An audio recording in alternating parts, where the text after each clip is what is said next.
we talking about today? Yeah.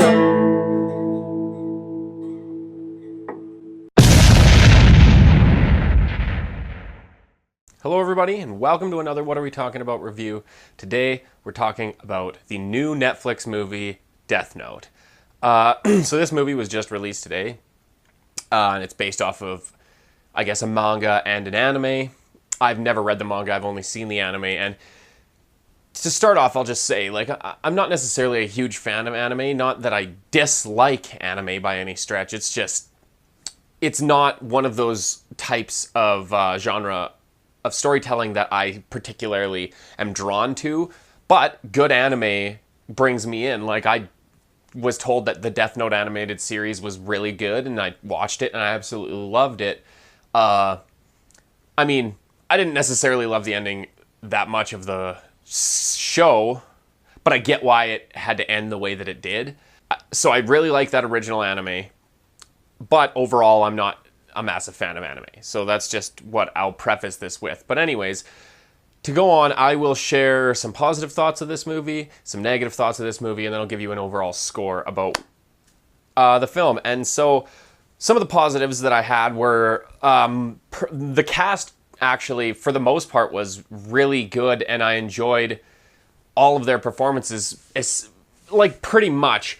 There was some moments that it wasn't as good as others, but Willem Dafoe doing the voice of the Shinigami Ryuk was terrific. I mean, as soon as I heard that was who it was going to be, I couldn't imagine it not being good, because Willem Dafoe has got such, you know, gravitas in that area where he's got such a specific voice, and you almost didn't even need to make it this CGI character that looks like the animated the character from the anime. They could have just literally had Willem Dafoe in a little bit of makeup, and he looks insane enough to be a death god. So, but I didn't have a problem with how Ryuk looked. I thought he looked pretty good, and the way that they kept him in the shadows for the most part added to it, and it made it so that they didn't necessarily have to spend as much budget on that aspect, like the special effects and stuff, because they were able to hide it with some of that shadows, and I thought that was well done.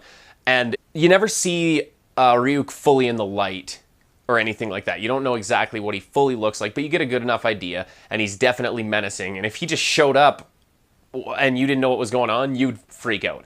And that was one thing that actually I really enjoyed. Like, when Light first meets Ryuk and he's in detention, that scene was awesome. And Light's reaction was just perfect. Like, the actor who played Light, I'm not sure on his name, but I think he did a really good job. Not like, yeah, people that can deliver good dialogue or whatever, that's good. But the thing that made him so great in this role was the way that he was able to display emotions and the situations going on. And he, like, acting is reacting. And he did a really good job of that aspect of it, where you definitely felt like you knew what he was feeling based on just his, you know, what he looked like, and the facial expressions and the way that he carried himself. The guy who played L, I think his name is Lakeith Stanfield, terrific portrayal of L. Quite not exactly like the anime, but of course this is an adaptation. This is not going to be like the anime, and it definitely takes, you know, some aspects of the anime, but it's its own thing. And some parts of that is for the better and some parts of that is for the worst. It definitely, like, if they would have tried to make this movie the same way they did, but if they had too much connection to the anime, it would seem weird to have all of this Japanese influence in a movie taking place in Seattle full of just, you know, non-Asian people. This is like an Americanized version of the story of the Death Note. And for the most part, especially for the first half of the movie, I was really, really enjoying it. And like I said, the performances were really good. Light's dad also was really good. And overall, the tone was one of the biggest negatives for me. Not that it was a bad tone for the movie or anything like that, but the tonal consistency didn't seem to be there. At some points, it seemed like it was a serious, dramatic, horror movie that had a bit of mystery to it. And then at other points, it seemed almost comical at times, especially right at the end. That you have this big reveal at the end, which, I don't know, it was fine, I guess. But then right away, they do like bloopers kind of thing. There's like a blooper reel at the end of the movie in the credits, which is a weird thing to have at the end of a movie where the source material is dealing with such heavy, ideas, that this movie almost took a little bit too lightly. And that's the thing. This is coming from somebody who has seen and enjoyed the anime. I'd like to know what you guys think if you haven't seen the anime, but you've watched this movie.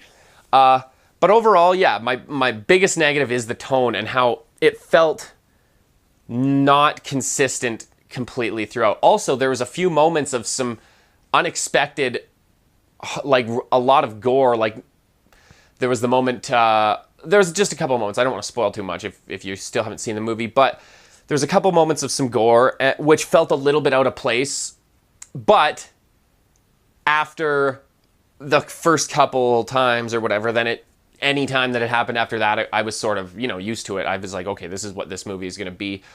And overall, I was definitely really enjoying the movie for the first half, and then it started to take a different turn.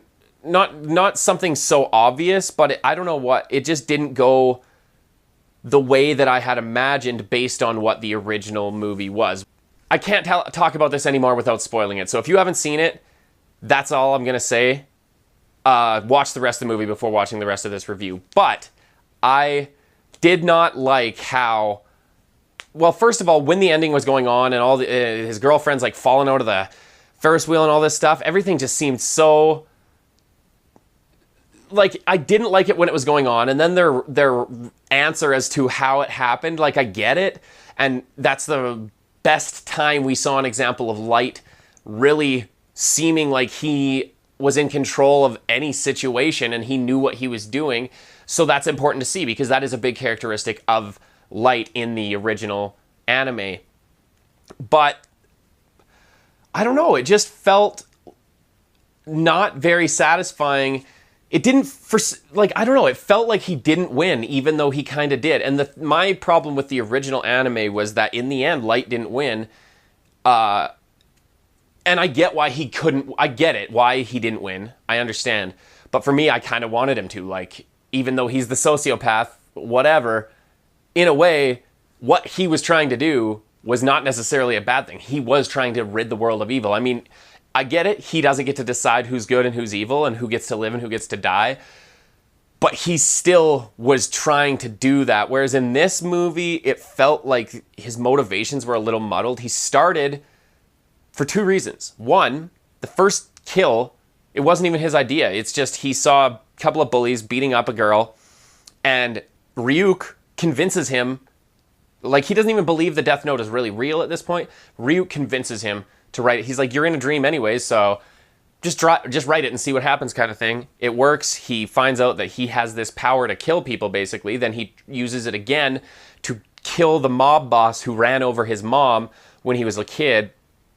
And so that's his motivation for getting into it, and then it just develops and continues.